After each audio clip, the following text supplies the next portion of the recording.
Hi friends, welcome to my channel. నేను మీ cooking బాబాయ్ని. ఎలా ఉన్నారు? అందరూ బాగున్నారు కదా? ఈ రోజు మనము కూరగాయల్లోనే రారాజు అయిన వంకాయ కర్రీ చేద్దాం. అందులో టమాటా వేసి వంకాయ కర్రీ చేద్దాం. చాలా టేస్టీగా ఉంటుంది. చాలా మందికి, కొంతమందికి వంకాయ అంటే నచ్చపోవచ్చు, కానీ ఇలా ట్రై చేస్తే చాలా టేస్టీగా ఉంటుంది. వంకాయ టమాటా కర్రీకి ముందుగా వంకాయలు శుభ్రంగా కడిగి పక్కన పెట్టుకోవాలి. ఒక ఆనియన్, 2 కరివేపాకు రెమ్మలు, 2 టమాటాలు, తాలింపు గింజలు అండ్ 2 మిర్చి, కొంచెం చింతపండు. చూసారు కదా, అన్ని ఐటమ్స్ ఇలా రెడీ పెట్టుకోవాలి. ముందుగా ఇలా రెడీ పెట్టుకుంటే మీకు ఈజీగా చేయొచ్చు అనమాట. ముందుగా ఒక బౌల్లో వాటర్ తీసుకొని అందులో ఉప్పు వేసి ఈ వంకాయ ముక్కలు కట్ చేసి ఉప్పుల్లో నీటిలో వేయాలన్నమాట. ఎందుకంటే ఇవి అలా వేయకుంటే కండ్రెక్కిపోయి ముక్కలంతా పాడైపోతాయి అనమాట. అందుకని ముందుగా ఆ ఉప్పు నీళ్ళు వేసుకుంటే తాజాగా ఉంటాయి, కలర్ కూడా చేంజ్ గా అనమాట. ఇలా వంకాయలన్నీ కట్ చేసుకుని ముక్కలు చేసి దాంట్లో వేసుకున్నాము.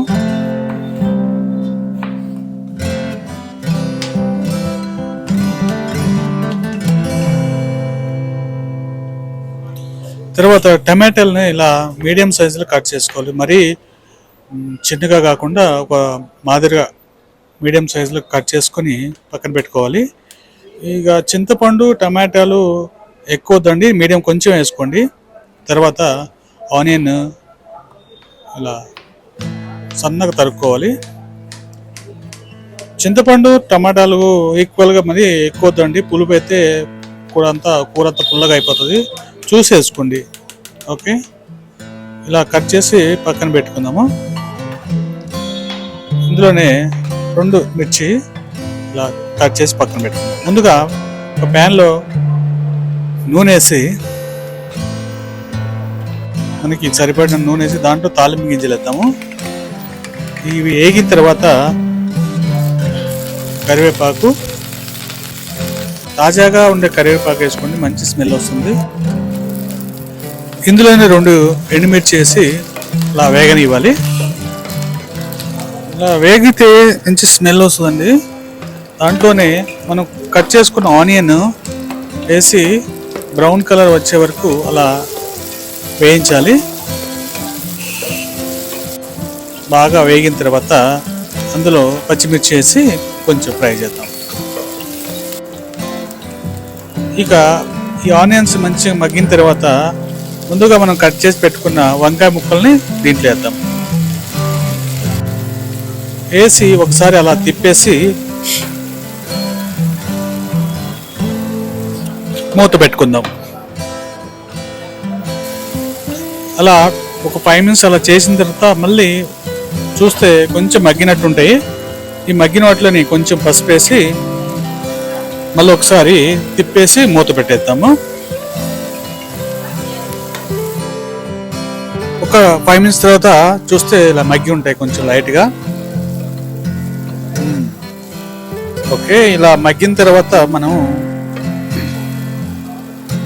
టమాటాలు ఉన్నాయి కదా, కట్ చేసి పెట్టుకుని టమాటాలని వాటిలో వేసేద్దాము.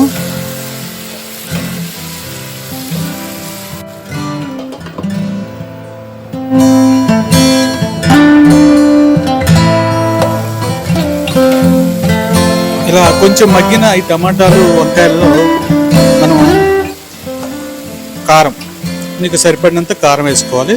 అందులోనే ఉప్పు కూడా వేసుకున్నాం.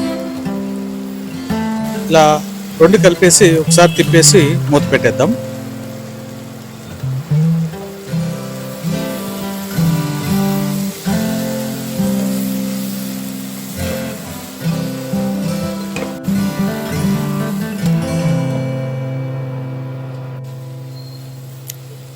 మగ్గిన ఈ ముక్కల్లో మనం ముందుగా రెడీ చేసుకున్న చింతపండు పులుసు పోసుకుందాము. అందులోకి కొంచెం వాటర్ కూడా యాడ్ చేసి పోసేద్దాం. ఇప్పుడు వాటిని మంచిగా ఉడకనిద్దాము.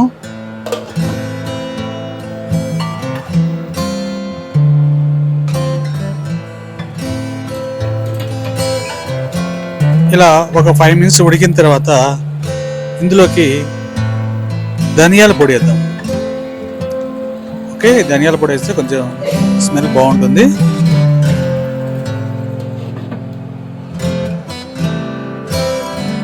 ఓకే, ఇప్పుడు లాస్ట్లో కొత్తిమీర వేసుకొని మూత పెట్టేసి ఒక 5 మినిట్స్ అలా స్టవ్ మీదే ఉంచేద్దాము. అంతేనండి, ఎంతో గుమగుమలాడే వంకాయ టమాటా రెడీ అయిపోయింది. సింపుల్ ప్రాసెస్ అండి. నా వీడియో మీరు ఫస్ట్ టైం చూస్తున్నట్టయితే ప్లీజ్ నా ఛానల్ని సబ్స్క్రైబ్ చేయండి. ఈ వీడియో మీకు నచ్చినట్టయితే లైక్ చేయండి. ఓకే, రెడీ అయిపోయిందండి. ఇక ఎంచక్క తినేసేద్దాం.